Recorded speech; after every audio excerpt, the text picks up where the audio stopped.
Ladies and gentlemen, please welcome Group Chief Marketing Officer, TUI Group, Erik Friemuth, in discussion with Skift UK editor, Patrick White.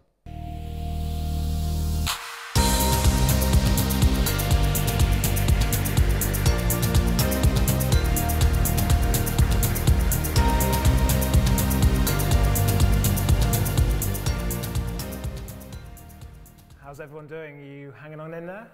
Everyone okay? They look okay. Erik, thanks for joining us. Thanks, Patrick.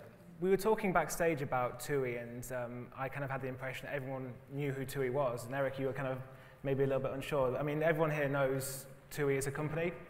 Put your hand up if you don't know who TUI is. Really, you do? Who doesn't know TUI? I thought about because of the kayak and all those companies, I thought maybe you are not so much into, let's say, what we represent in the travel sector. But TUI is going through a lot of changes behind the scenes, and especially the brand. That's right, yeah. Maybe you could just talk a little bit about the strategy with TUI as a one brand and the elimination of some of the sub-brands underneath. Of course. So, I mean, 3 years back, we merged two of our businesses. So we had a TUI PLC here in the UK, which was consisting of lots of tour operators. And at the same time, we had the TUI AG, which was a stock-listed company in Germany, which was running the hotels and our cruise operations. And we merged those two businesses into one and formed a what we call vertically integrated leisure travel tourism company. And by doing so, we started to, let's say, I would say rework a little bit the strategy of the company. I mean, TUI is very well known and very well trusted for sun and beach holidays, for this once in a year family vacation. And we would like to expand this kind of scope and would like to enter new businesses. And also we've worked on our values, and as you always do when you, let's say, form a new company. And we've also worked on our customer promise, because when I started 3 years ago, almost at the same time when the merger was happening, I realized that we were very differently positioned across the markets. So some of our markets went for quality, others for choice, and so on and so on. So we tried to, let's say, agree on one thing that we would like to be famous for and that we would like to run for. And then we had the other, let's say, opportunity or difficulty, challenge, that was the fact that our brand was different across markets. So you might know this TUI smile, and that stands for TUI, meaning TUI. But here in the UK, it's this TUI smile combined with the name Thomson.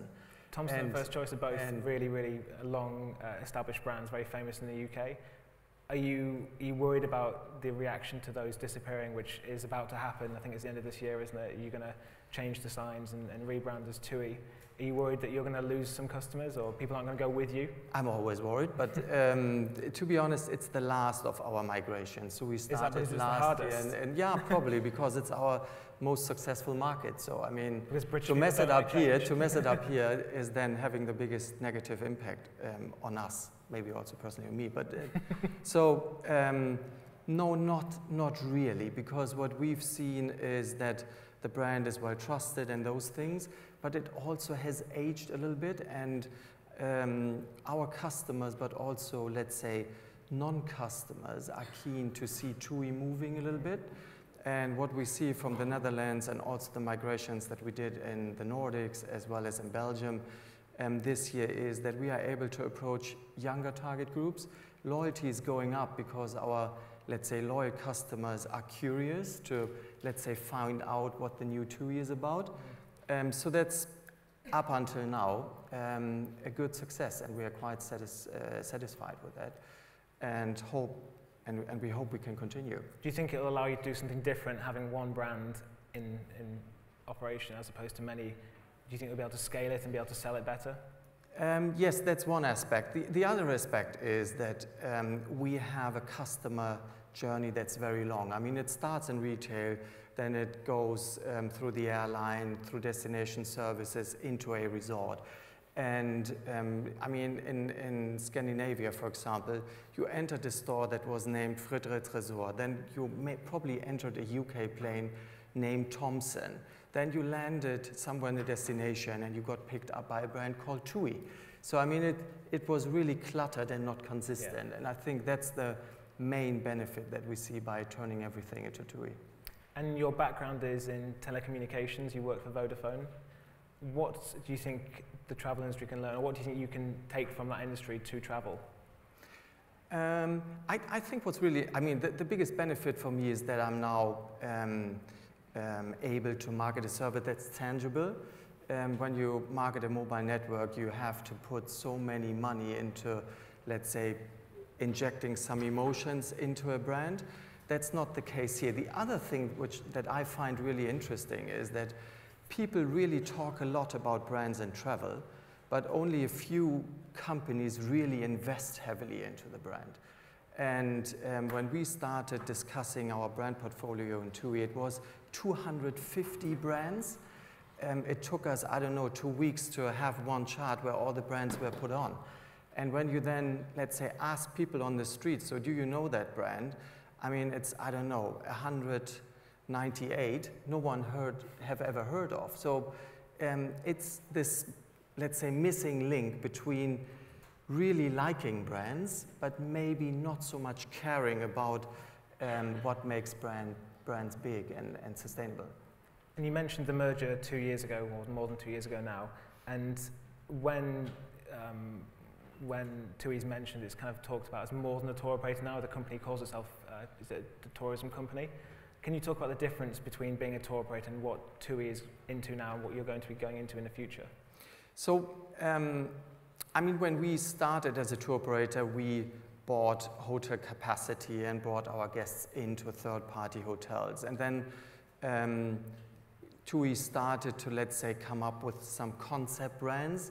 So that meant that we had some concept that we then executed in third-party hotels. And we saw from that customers really liked that and that they like this consistent experience.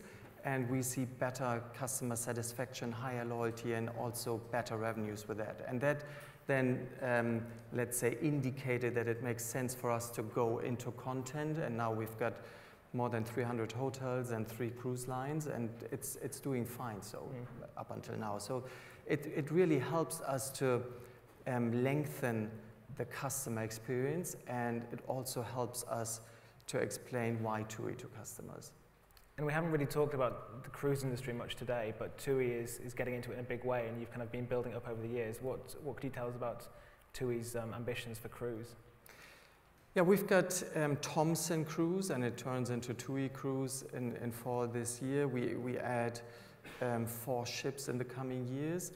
2 of them, let's say, renew older ships who then will leave the fleet. But I think it's what we see here in the UK is that the British character of our cruise offering is really resonating well with the target group. And in Germany, we've got 2 cruise lines. So one is Hapag-Lloyd. It's the ultra luxury line. It's 130 years old. It's rated the best cruise in the world. But it's small. I mean, the ships have 250 cabins. But it's a very nice niche that also helps us shaping the brand a little bit. And then we've got a volume brand, which is TUI Cruises. And we are now up having 8 ships with a capacity around 2,500 people or guests that we can welcome on those ships.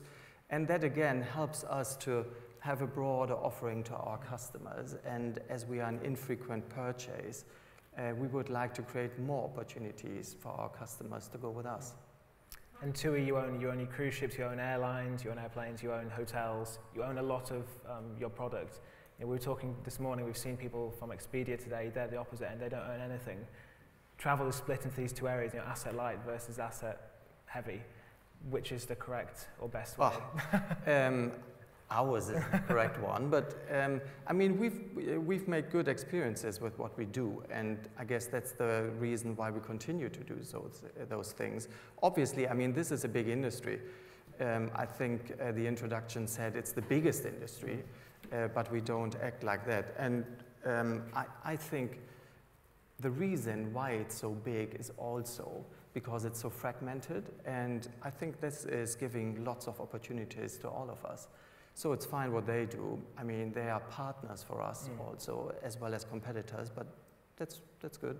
So who would you say, traditionally your big competitor was Thomas Cook. Now is it Airbnb, Booking.com, Expedia? Who do you worry about most? Yeah, I mean, I worry about our customers and ourselves more, but I mean, Airbnb is a competitor, obviously, but maybe not so much in our core business. It's more relevant when it comes to holiday homes that we also would like to sell more. I'd say Thomas Cook is obviously the head-to-head competitor, and then we've got the other ones. And TUI was one of the first companies to decide to kind of differentiate its product, only sell things exclusively, and that's obviously served you well, and you've really benefited from that. Other companies now are trying to catch up with that. Are you worried about them doing the same thing and copying your model? Oh no, that's fine. I mean, the more do it, the better for us, I would say.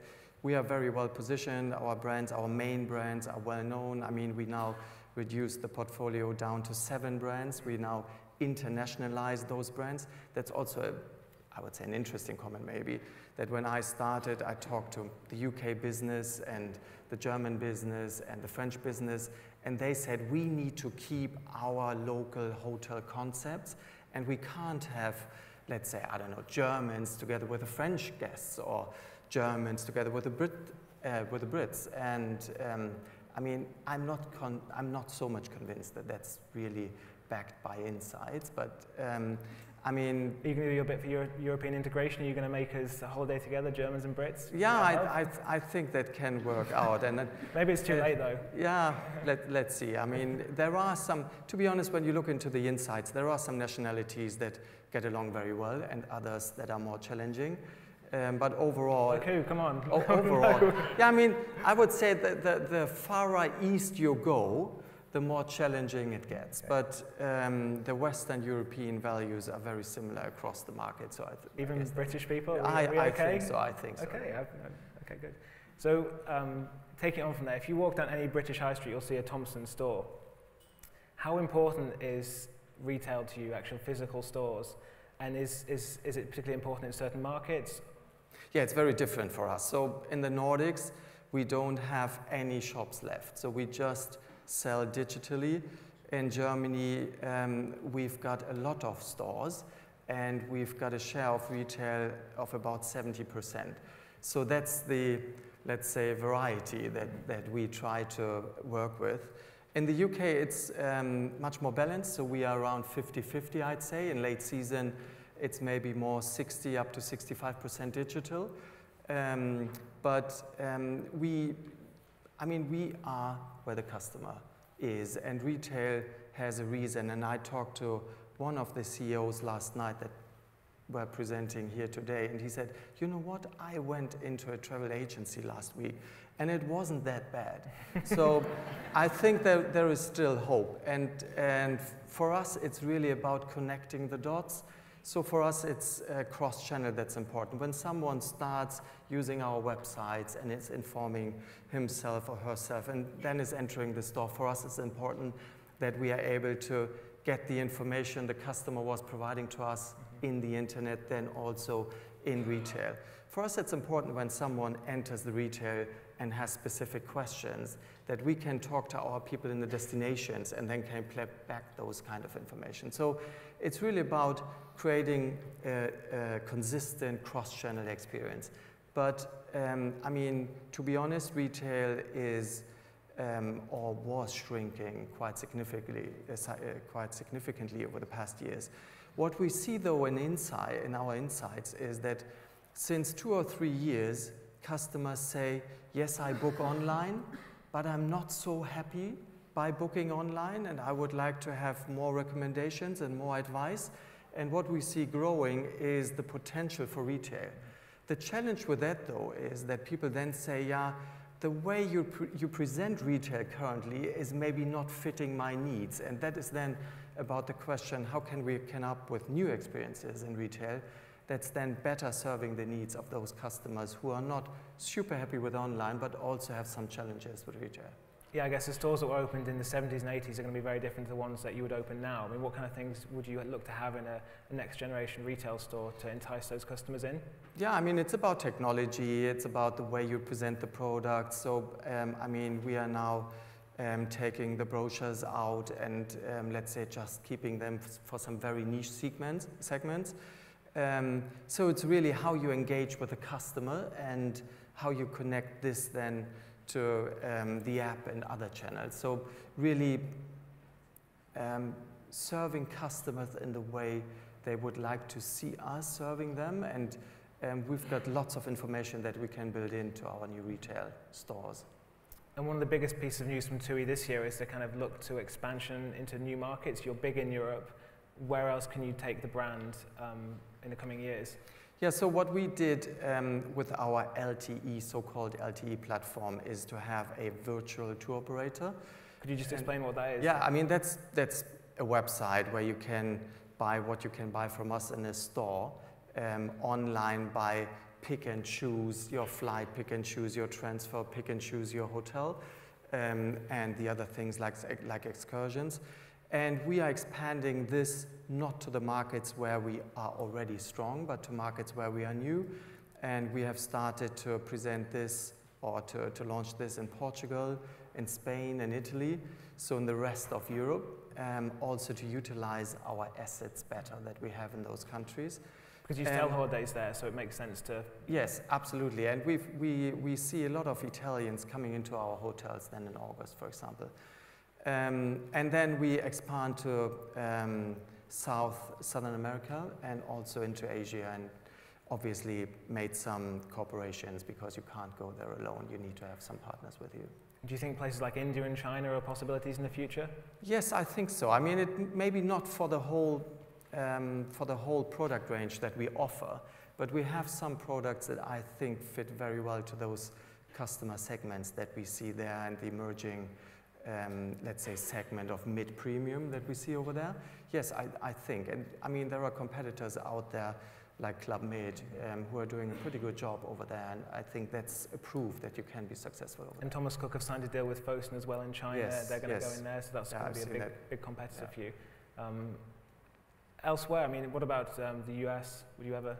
Yeah, the US is, I mean, we've got a business in Canada, a tour operating business that's also marketing in the US. The US is a little bit different because the tour operating never has been very strong there. They like to travel within their country or maybe go to Canada or Mexico. So that is where tour operating has not, let's say, its biggest strength. But I mean, we will also try the US, but I wouldn't expect us to, let's say, put a lot of emphasis on that.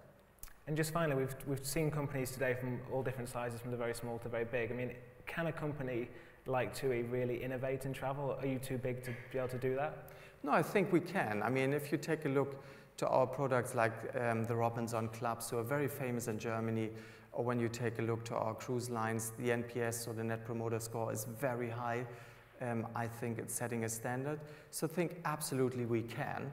But this market is very fragmented, and I mean, there's lots of innovation, and that's absolutely fine with us. Mm-hmm.